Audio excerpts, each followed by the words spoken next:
what's up guys? So sound check tayo sa sound check lang tayo sa Yoshimura exhaust. Yes.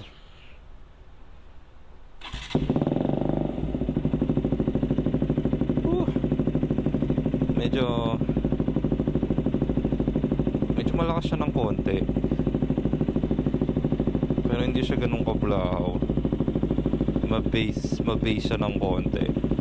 Hindi ko alam kung rinig yung actual sounds niya sa GoPro. Parang medyo mahina kasi sa GoPro eh. Malakas siya pero tolerable naman. Hindi katulad ng mga shorty na SC project na talagang bulahaw, mga CRT.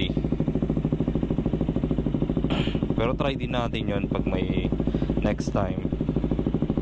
Try natin yung mga CRT.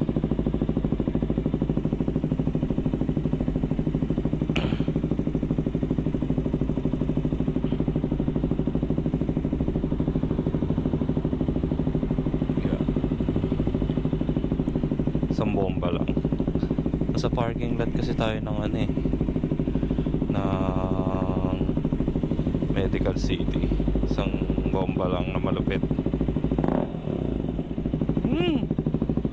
Kaya let's go.